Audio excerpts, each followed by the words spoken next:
Just after dawn on the 25th of October, 1944, in the waters off the island of Samar in the Philippines, an American admiral named Clifton Sprag looked north through his binoculars and saw the one thing he had been promised he would never have to face.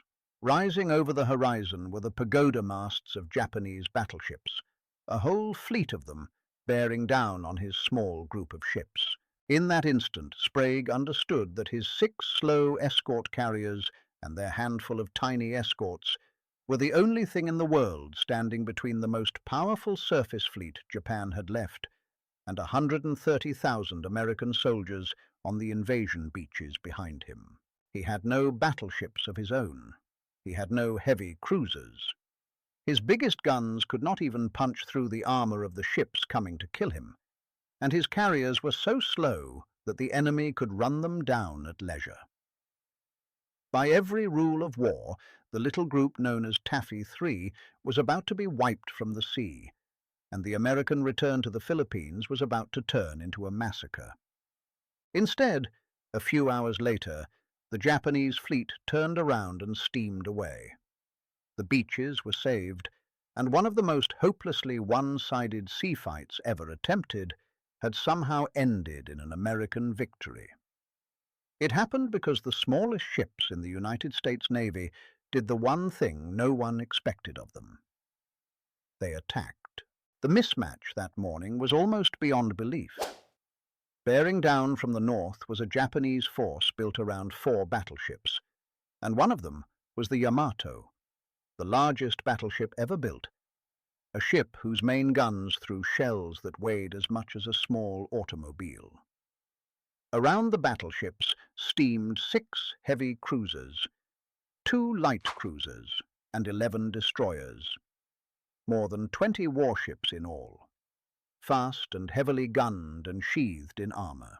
Against them, the American commander had 13 ships, and not one of them had been built for this.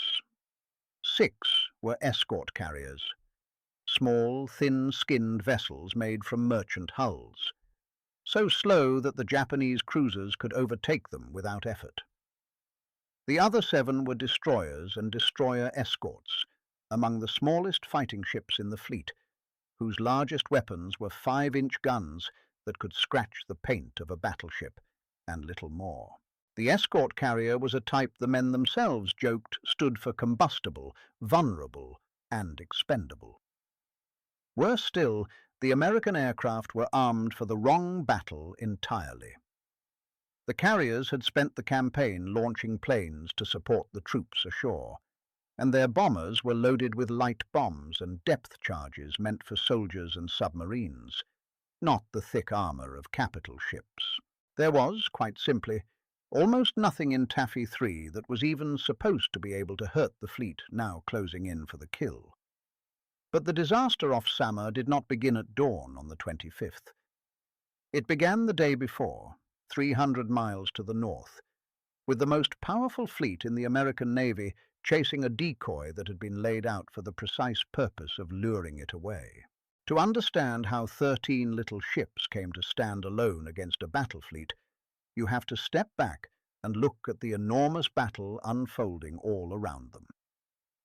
In October of 1944, the United States had returned to the Philippines, landing a great army on the island of Leyte, and Japan had committed nearly its entire remaining navy to a desperate plan to smash the invasion. The plan turned on deception. One heavy Japanese force would drive straight for the landing beaches through the center of the islands. Another force, built around aircraft carriers that had almost no aircraft left to fly, would show itself far to the north as live bait. What unfolded across those days became the largest naval battle in the history of the world. 4 separate clashes sprawled over hundreds of miles of Philippine water, together remembered as the Battle of Leyte Gulf. In the Sibuyan Sea, American carrier planes had already swarmed Kurita's fleet and sent the giant battleship Musashi, sister to the Yamato, to the bottom. In the Surigao Strait to the south, in the dead of night, an American battle line, some of its ships raised and rebuilt from the mud of Pearl Harbor, had crossed the enemy's course and shattered a second Japanese force, almost to the last ship. It was the final time in all of history that battleship would fight battleship in a line. Two of Japan's three prongs had already been broken, but the center prong, Kurita's, had not. Hammered and turned back once in the Sibuyan Sea, it had come about in the night and pressed on again, and now it was loose in open water, with the invasion fleet somewhere ahead of it and, so far as anyone knew, nothing whatever in between. The bait worked exactly as intended. Admiral William Halsey, commanding the powerful Third Fleet with its fast battleships and its fleet carriers, spotted the Japanese carriers to the north and took his whole force racing after them, certain he was chasing the real danger. In doing so, he left the San Bernardino Strait, the sea gate that led straight to the landing beaches, entirely unguarded. There was a signal sent that day, asking where Halsey's battleships were, that ended with the phrase, "The world wonders," and the words would haunt him for the rest of his life. Through that open gate, in the black early hours of the 25th, came the Japanese center force under Vice Admiral Takeo Kurita, 4 battleships and their escorts, steaming for the invasion fleet with nothing of weight in the way. Nothing, that is, except Taffy 3. At first, the Americans could not quite believe what they were seeing. When the great shapes climbed onto the radar and then over the horizon, some men hoped they were Halsey's own ships come to join them, until the strange pagoda masts and the towering coloured shell splashes left no room for doubt. The escort carriers began flashing frantic calls for help in plain language, calls that told the whole Pacific that the enemy battle fleet was loose behind the invasion.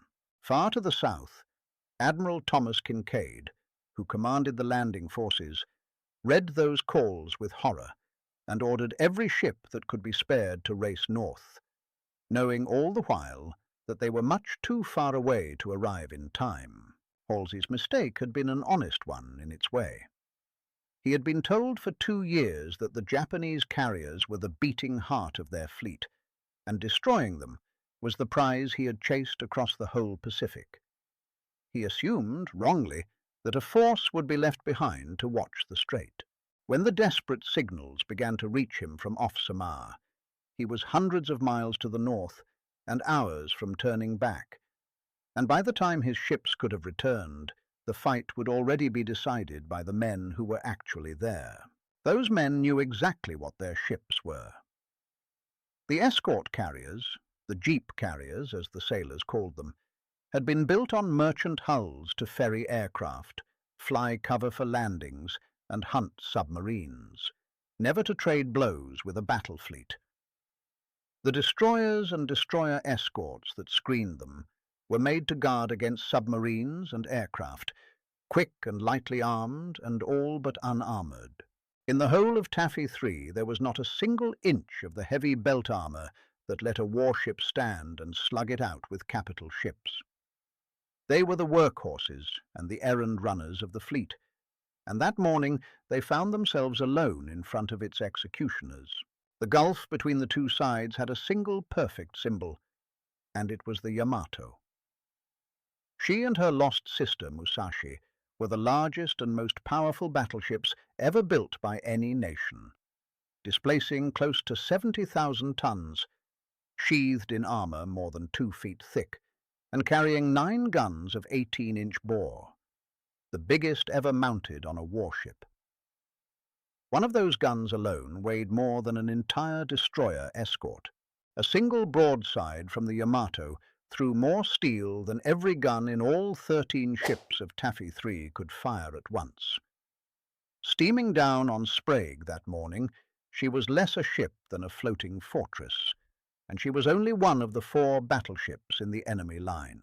When the enemy masts climbed over the horizon, Rear Admiral Clifton Sprag was left with only bad choices. He could not outrun the Japanese because his carriers were too slow. He could not outfight them because his guns could not reach through their armor. The sensible and hopeless thing would have been to scatter and be hunted down one ship at a time. Instead, Sprague made the decision that shaped everything that followed. He would turn his carriers toward a rain squall to snatch a little cover, launch every aircraft he had into the air, and throw his tiny escorts straight at the enemy battle line to buy time with their lives. He gave the order for his destroyers and destroyer escorts to attack, and it was as close to a death sentence as a commander can hand down. These were ships a fraction of the size of what they were being sent against, and they were being told to charge into the muzzles of battleships in the hope of making those battleships turn, hesitate, and waste a few minutes. Every minute they could steal was a minute the carriers might use to run, and the transports might use to prepare. It was arithmetic written in the lives of the men in the smallest ships. There was a strange steadiness in the way Sprague handled it. A lesser commander might have frozen or scattered his ships in blind panic. Instead, Sprague, in the space of a few minutes, worked out the only plan that offered any hope at all, and gave the orders in a flat, almost conversational voice, as though the end of the world were a routine problem of ship handling. Turn the carriers away. Make smoke. Launch everything that could fly. Send in the escorts. It was a plan built entirely around buying time and trading lives for minutes, and it asked the men in the smallest ships to do something very close to dying on command. They did not hesitate over it either, but the man who moved first did not wait to be ordered at all. Commander Ernest Evans, the captain of the destroyer USS Johnston, had told his crew a year earlier, on the day his ship first went into service, that this was going to be a fighting ship, and that he intended to take her in harm's way. Now, with the enemy battle line filling the whole northern horizon, Evans swung his single small destroyer toward it and attacked alone, before any order to do so had even reached him. It was the decision of one man, and it set the tone for the entire battle that followed. Ernest Evans had come a long way to reach that moment. He had been born in Pawnee, Oklahoma, of Cherokee and Creek descent, at a time when a man of his background was not expected to rise far, and he had gone to the Naval Academy and made himself into a destroyer captain. He had been at sea in the East Indies in the first weeks of the war, during the disastrous fighting retreat in which the Allied fleets there were smashed to pieces by the Japanese, and he had watched good ships driven under without ever landing a blow of their own. He had come away from that with a hard and simple conviction. If he ever again faced long odds, he would not run from them. He had told his crew as much the day he took command, and off Samar he made good on every word. Around the carriers, meanwhile, Sprague's slim cover held together by luck and by smoke. His ships poured out great billowing clouds of black funnel smoke and white chemical smoke to hide themselves. And for a few vital minutes a passing rain squall swallowed the little carriers whole, throwing off the Japanese gunners just as they found the range. It was not much, but combined with the charging destroyers, it was enough to keep the killing blow from landing in those first desperate minutes. And in this battle, minutes were everything. For Sprague, the whole thing was a running fight conducted at a crawl. His carriers could make only a little better than half the speed of the ships chasing them, so there could be no escape by flight, only delay. He turned his little flat tops away toward the squall and toward friendly water, and had them fight back with the one weapon they carried, a single small gun mounted at the stern of each carrier, banging away at heavy cruisers as if a mouse were kicking at a wolf. Now and then, astonishingly, even those little guns scored a hit. Between the carriers and the enemy, the destroyers and escorts wove back and forth through a forest of shell splashes. The coloured geysers of near misses towered over their masts, and more than once a great armour-piercing shell passed clean through a thin American hull without going off. because the little ships were too lightly built to trigger a fuse designed to punch through a battleship. It was a strange mercy. The very flimsiness that should have doomed them now and then let the heaviest shells pass straight through without bursting at all. And still the fight went on, not for a few furious minutes, but for better than 2 hours, far longer than anyone weighing the odds would have believed possible. 2 hours in which a handful of little ships kept a battle fleet turning and dodging and doubting, and kept the vulnerable carriers just out of its reach. Every one of those minutes was a small miracle bought with smoke and torpedoes and nerve, and strung together they added up to something the cold arithmetic of the morning said could not happen at all. His men had a nickname for their admiral, Ziggy, and an affection for him that ran deep. Clifton Sprag had built his name as a carrier man who looked after his crews, and now he was asking those crews to die in order to buy him minutes. He asked it because there was no other card left to play, and he never once let them see anything but calm while he did. Long afterward, the survivors would say that it was Sprague's steadiness, as much as any single order, that kept Taffy 3 fighting instead of coming apart in the first terrible minutes. There was a cold sense hidden inside the apparent madness of it. A battleship's great fear in those years was the torpedo, because a spread of torpedoes could cripple or sink even the mightiest ship if they struck home. So a destroyer racing into attack could not simply be ignored. The big ships had to turn away and comb the torpedo tracks, breaking their formation and spoiling their aim. And every time they did, they lost the minutes and the clear shot they needed to destroy the carriers. The tin cans could never win a gunfight, but they could make giants flinch, and flinching, stretched out long enough, could add up to a kind of victory. The man they were charging was Vice Admiral Takeo Kurita, and he had already endured a terrible few days. The day before, in the Sibuyan Sea, American carrier aircraft had swarmed his fleet and sunk one of the great battleships under his command, the mighty Musashi, sister to the Yamato. Days before that, his own flagship had been torpedoed out from under him by an American submarine, and he had been fished out of the water to hoist his flag on the Yamato. He came into the fight off Samar tired, rattled, and above all uncertain. That uncertainty was the enemy's hidden weakness, and in the end it would decide the battle. Kurita had no clear picture of what he had blundered into. He had no scout planes overhead to tell him, and the sheer fury of what happened next would fill that emptiness with the worst possible guess. When tiny ships charged his battleships without a flicker of hesitation, and aircraft came at him in wave after wave, he did not conclude that he was being attacked by a handful of doomed escorts. He began to believe that he had run headlong into the fast fleet carriers and heavy cruisers of the American main force, and that he was the one caught in a trap. The surprise had cut both ways at first light. The Americans had not dreamed that a battle fleet could be right on top of them, and the Japanese had not expected to find carriers here at all. For a moment, the two sides simply stared at each other in disbelief across the narrowing water. But the Japanese recovered first and opened fire, and the great coloured splashes began to walk in toward the American ships. The time for disbelief was over. Sprag had perhaps a handful of minutes before the heavy shells found his carriers, and into those minutes he threw his destroyers.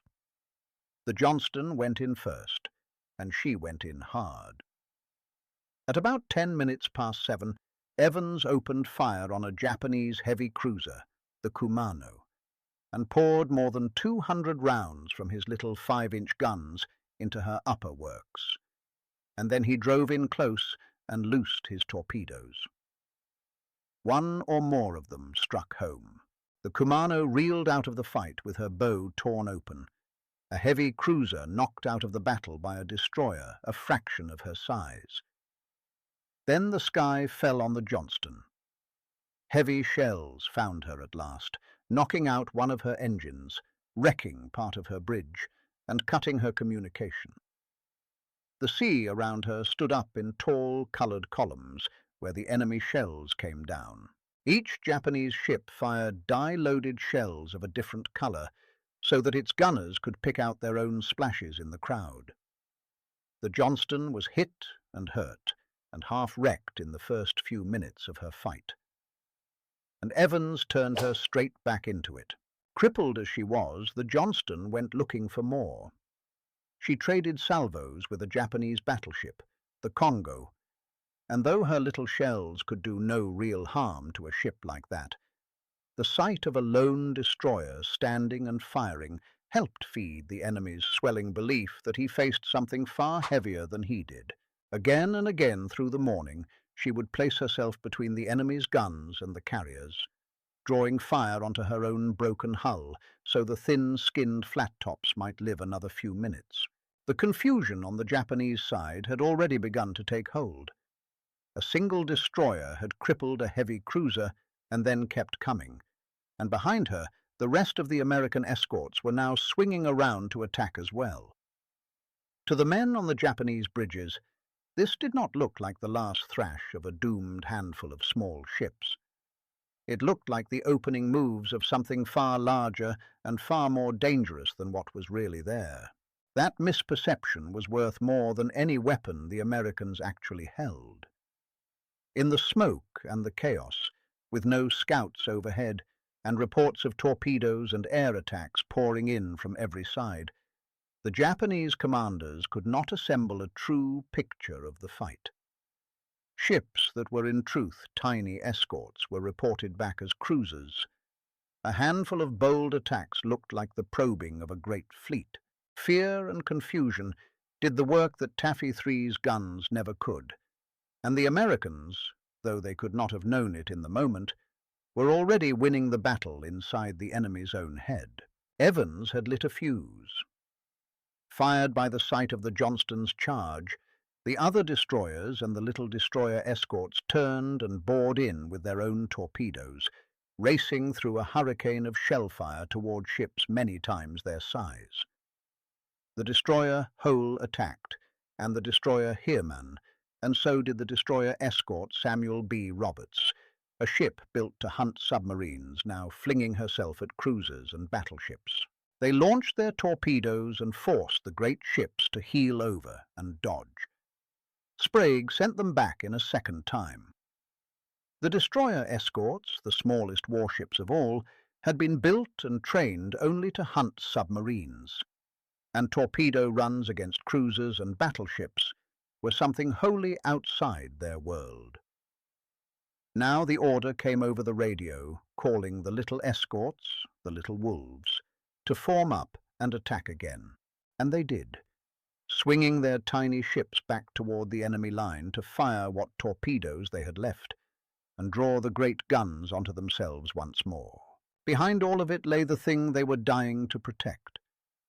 Only days before, General MacArthur had waded ashore at Leyte and told the Philippines that he had returned. Behind that promise, the better part of 130,000 American troops were now ashore, with their supplies and their reinforcements packed into thin-skinned transport ships out in the Gulf. If Kurita's battleships broke past Taffy 3, nothing could stop them from steaming into that anchorage and turning the invasion into a massacre of men who could not fight back. That was the stake. That was what the tin cans were buying time to save. The men doing all of this were not professional warriors bred for the work.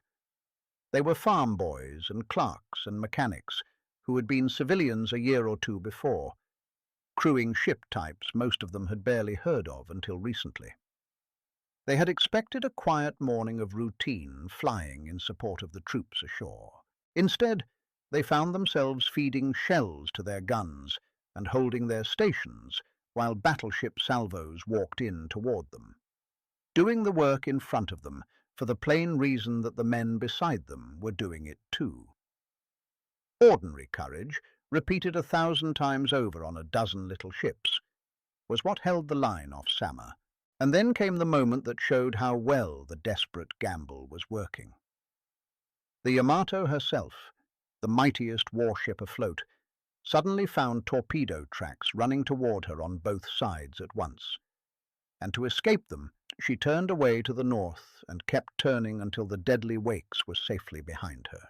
For long and precious minutes, the greatest battleship in the world was steaming directly away from the battle, and the admiral commanding the entire Japanese fleet was steaming away with her, carried out of his own fight by the very ship that was meant to win it. That is where the first half of this story ends, with the giants beginning to flinch. It took 8 hours to get every name and number in this story right, because a fight this lopsided draws tall tales to it, and the truth of what these men did needs no exaggeration at all. If this is the history you want more of, hit like.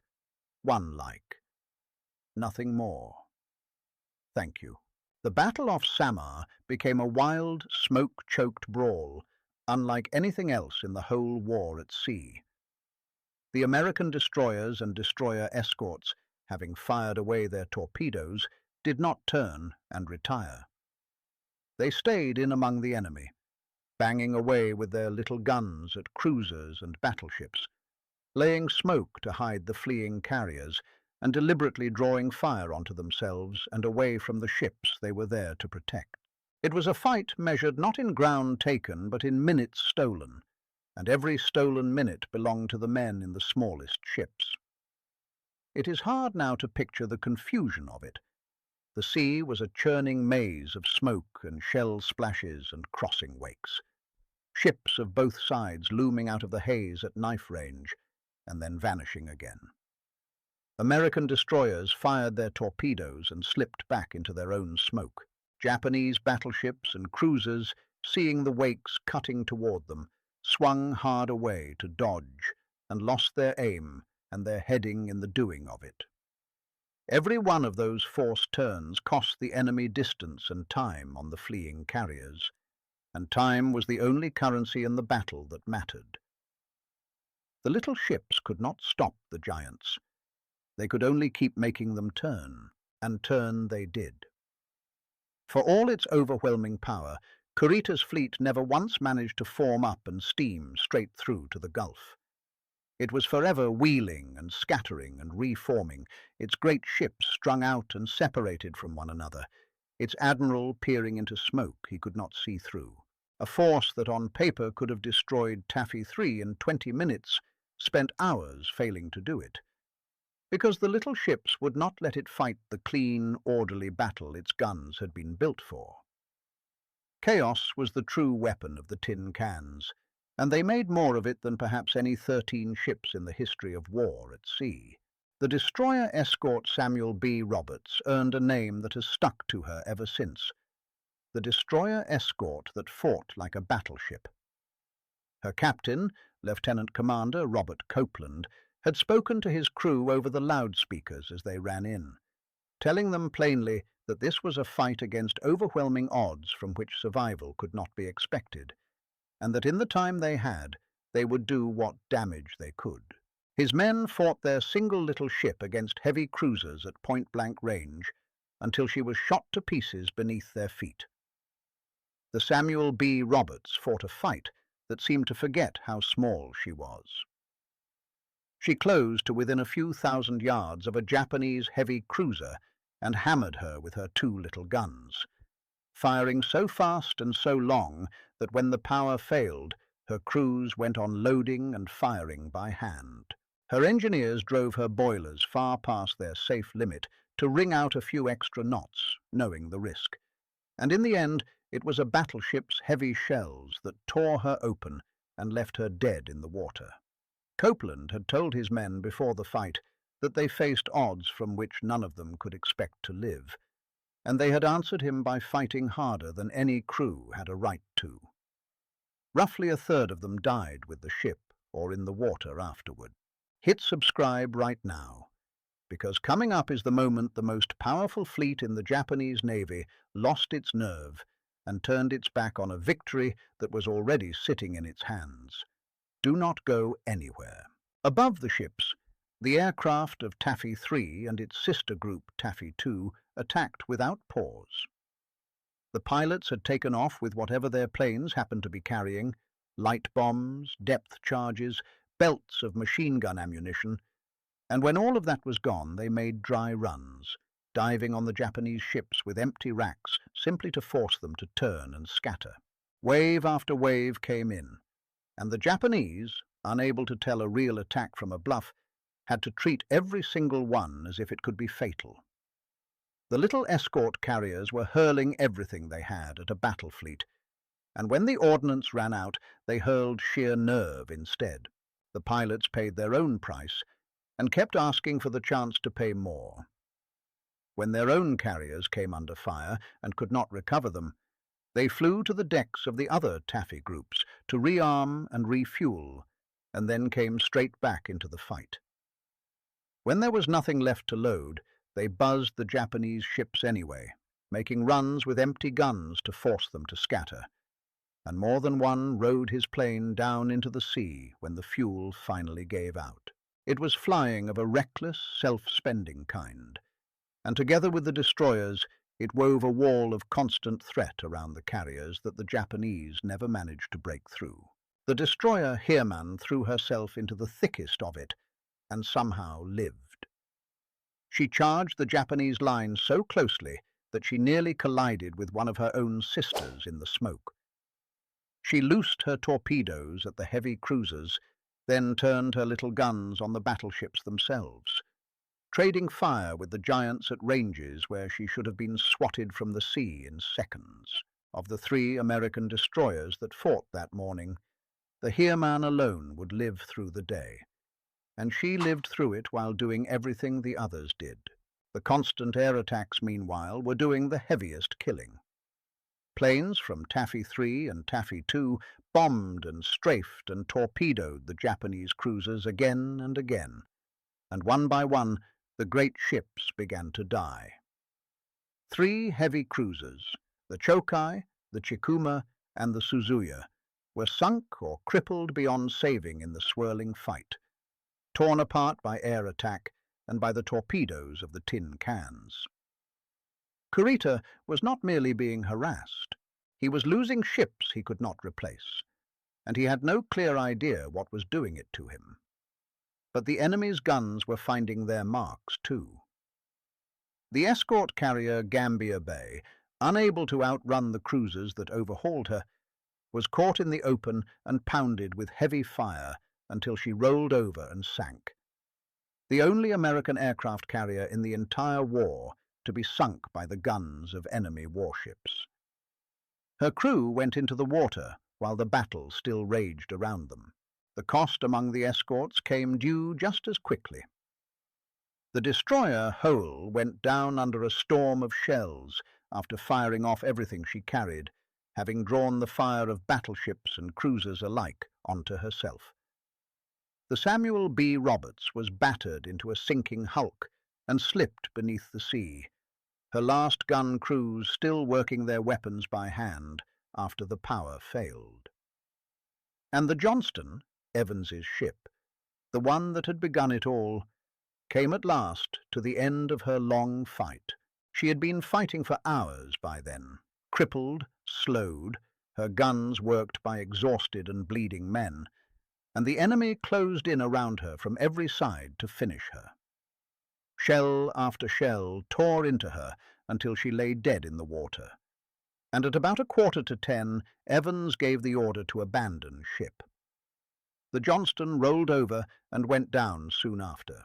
As she sank, a Japanese destroyer slid slowly past her, and the Americans in the water looked up to see the enemy captain standing rigid at attention on his deck, saluting the little ship that had fought so hard against him. Of the Johnston's crew, more than half were lost. Commander Ernest Evans went into the water alive, but was never seen again. What the Johnston had done in her last hours is almost hard to credit. Long after she was crippled, with her speed cut and her steering shot away, her crew had steered her by hand from the stern, wrestling the rudder over by main strength, while Evans called his orders down through the wreck. She had taken on a column of Japanese destroyers single-handed to break up a torpedo attack aimed at the carriers and driven them off. She had fired until her guns ran dry, and then fired star shells and anything else that would leave the barrel. Evans himself, wounded early and bleeding, his shirt gone and 2 fingers of one hand torn away, had stayed on his feet and kept fighting his ship to the last. When at last she went down, the enemy who had killed her saluted her, and that salute has echoed down the years as the tribute of one hard-fighting man to another. No one knows exactly how Ernest Evans died. He was seen alive in the water after the Johnston went down, wounded, still giving orders, and then he was seen no more. His body was never found, and he lies today wherever the sea carried him. Somewhere near the ship he would not leave until she left him first. It is a fitting kind of resting place for the man who, from the very first day of his command, had promised to carry his ship into harm's way, and who never once flinched from that promise when the day finally came to keep it. And then, with the American carriers within his grasp and the victory all but won, Vice Admiral Kurita made the decision that saved the invasion. He turned his whole fleet around and broke off the battle. He did not do it all at once. For more than 3 hours after the worst of the fighting, Kurita hovered in the area, turning his fleet north, then west, then south, then north again, a man unable to make up his mind while the chance of a lifetime slipped through his fingers. Then a signal reached him, ordering a regrouping to the north, and whether from that order or from the confused picture in his own head, he turned away for good. Somewhere out ahead of him, unseen, lay the packed and nearly defenseless transports of the invasion fleet, the very prize his whole desperate sortie had been launched to destroy. He never knew how close he had come. The reports reaching his flagship only deepened the fog he was lost in. His lookouts and his captains, seeing the fury of the attacks, told him of fleet carriers and cruisers where there were in truth only escort carriers and destroyers. He came to believe he had already sunk several large carriers, when in fact he had sunk almost none. He feared that Halsey's fast battleships were closing a trap around him with every passing minute. Cut off from any clear picture, worn down, and haunted by the destruction of his fleet over the preceding days, he made the cautious choice of a beaten man. And the cautious choice happened to be the very one that let the invasion live. Why he did it has been argued over ever since, and honesty demands that we admit there was no single reason for it. Part of it was the ferocity of the American attack, which had convinced him that he was fighting a far larger and more dangerous force than the one actually in front of him. Part of it was the punishment his own fleet had taken.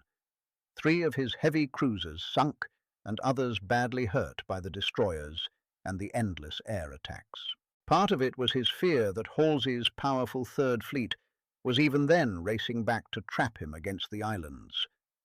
And part of it was exhaustion, bad information, and the plain fog of a confusing fight. The Americans themselves admitted afterward that luck had played its part too.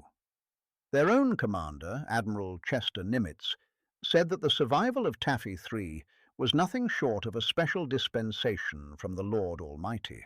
But whatever the true mix of reasons, the result could not be argued with. The tiny ships had done the impossible. They had made the most powerful surface fleet in the Japanese Navy turn away from a victory it had already all but won, and the 130,000 men on the beaches of Leyte, along with the vulnerable transports crowded offshore, were saved from a massacre. It is worth being plain about what that means.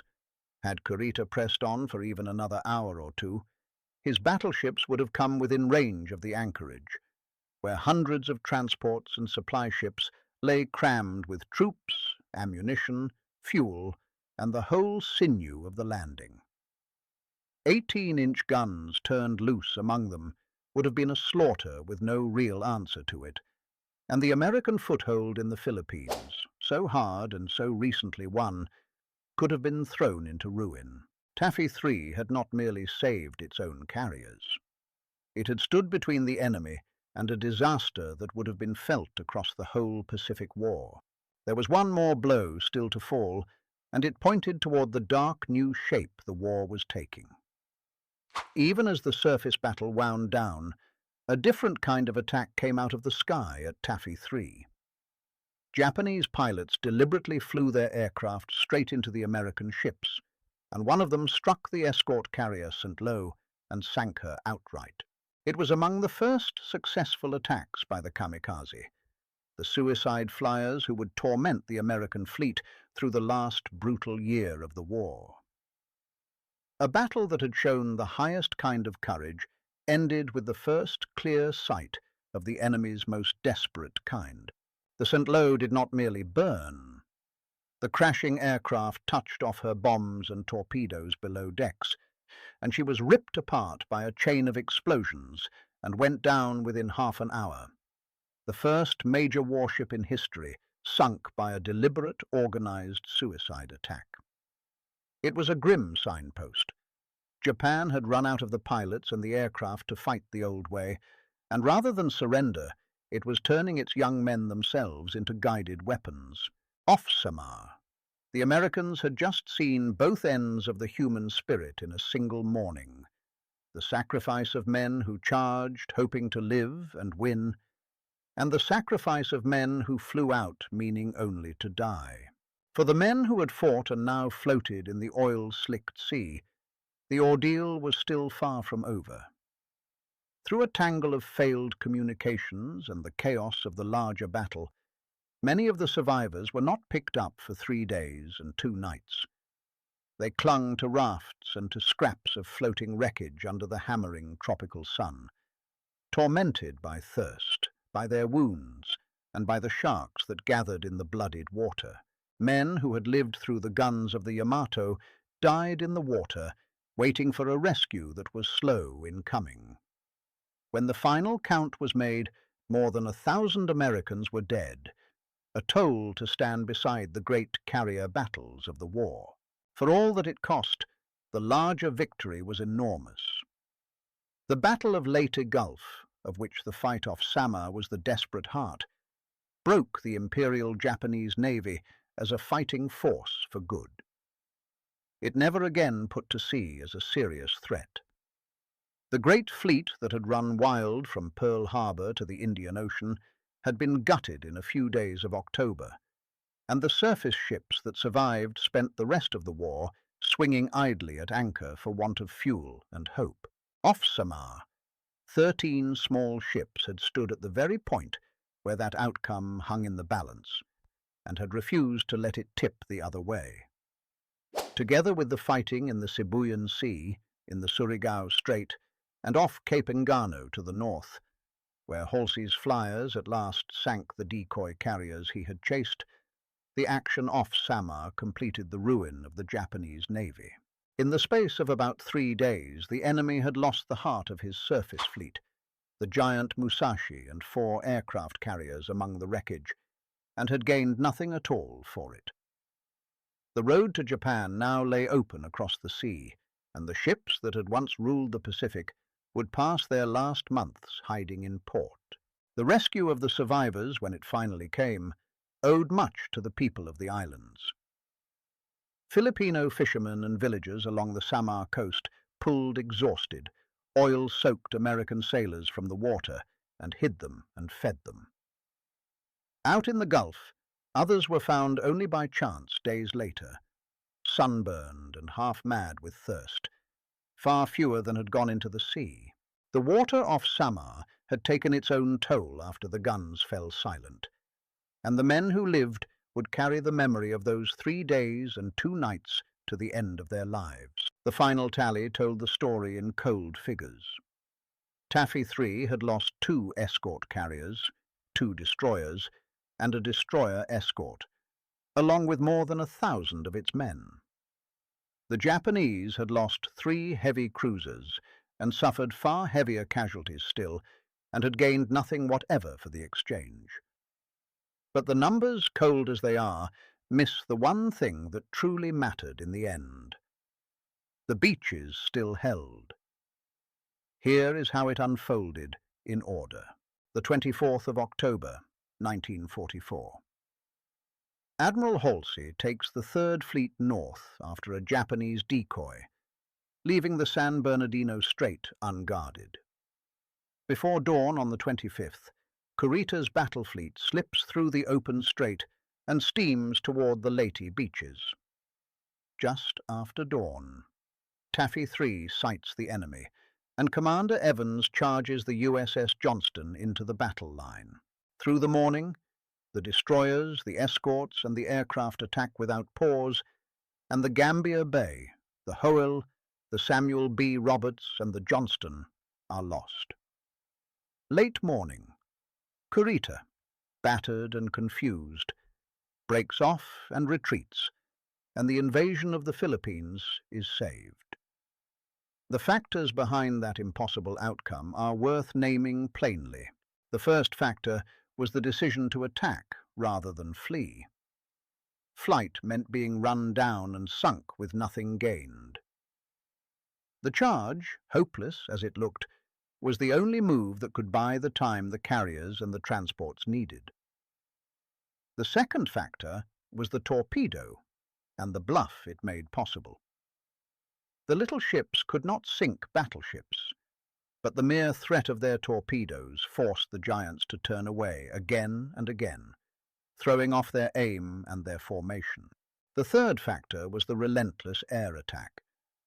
The aircraft of the escort carriers, real strikes and empty bluffs alike, kept the Japanese ships dodging and scattering and blind, and they sank the 3 heavy cruisers that were lost that day. The fourth factor was the fog of war, and here honesty requires giving the enemy his due. Kurita never understood what he was fighting, and his misjudgment, helped along by exhaustion and by a good deal of American luck, did as much to save Taffy 3 as anything the Americans managed on their own. Strip away the maps and the casualty counts, and the battle off Samar comes down to a single reversal worth stating plainly. The side that held all the power lost, and the side that held almost none of it won, because the weak flatly refused to act weak. The Japanese carried the greatest guns that ever went to sea, and it was the Japanese who fled, driven off by an enemy whose true strength existed, for the most part, only in their own frightened imaginations. And there is an honest thing to add here, the kind the finest version of this story never leaves out. The tin cans did not sink the enemy fleet, and they did not win by force. They could not. What they won was a bluff, paid for with the lives of more than 1,000 men and the loss of 5 ships, and helped along by the enemy's own fear and confusion, and by more than a little luck. None of that makes the courage any smaller. It makes it larger, because the men who charged knew perfectly well that they could not win, and they charged anyway. Commander Ernest Evans was awarded the Medal of Honor for what he did off Samar. He was the first Native American in the United States Navy ever to receive it, a son of Oklahoma of Cherokee and Creek blood. He had promised his crew that he would take his ship in harm's way, and he had kept that promise all the way to the end, and past it. Taffy 3 as a whole received a Presidential Unit citation, and historians have come to call its stand one of the greatest last stands in the entire history of war at sea. Fleet Admiral Nimitz thought its survival owed as much to heaven as to anything the men could have managed alone, and the men who were there would not have argued the point. The honours were spread across the whole task unit, because the whole task unit had earned them. Robert Copeland of the Samuel B. Roberts received the Navy Cross, and his words about his crew, that no higher honour could be conceived than to have commanded such men, became one of the enduring lines of the American Navy. Decorations went to the living and the dead across all 13 ships. But the survivors themselves tended to say, for the rest of their lives, that the true heroes were the ones who had not come back, and that they had only done the job that was set in front of them that morning. The ships themselves were lost, and for 3/4 of a century they lay somewhere in the black deep off Samar, their exact graves unknown to anyone living. Then, in our own time, deep-sea explorers went down to find them. Using submersibles built to reach the very floor of the ocean, they located the wreck of the Johnston in 2021 and the wreck of the Samuel B. Roberts in 2022, each resting more than 4 miles down, far deeper than any shipwreck ever found before them. The images that came back were strangely moving. The little ships sat upright and nearly whole in the crushing dark, their hull numbers still legible on the steel, some of their guns still trained out as though the fight had never quite ended. They had gone to the bottom swinging, and they had stayed that way, sentinels on the floor of the sea. A new American destroyer will soon carry the name of Ernest Evans, so that the man, the ship, and the charge will not be allowed to fade. There is a reason the story off Samar has never faded, and it is not the ships or the guns. It is the choice. 13 crews looked at a fleet that could not be beaten and chose to attack it anyway, not because they believed they would win, but because there were men behind them who would die if they did not. That is the whole of it. When everything in the world was against them, they went in, and by going in, they turned what should have been a slaughter into one of the proudest mornings in the history of their Navy. Subscribe to this channel and turn on notifications, because every week we tell you how America actually won its war, the desperate stands, and the ordinary men who made them, without the myths and without the easy exaggeration. Hit subscribe, then like, so this reaches more people who should know what happened off Samar that morning. Tell us in the comments where you are watching from. We will see you in the next one.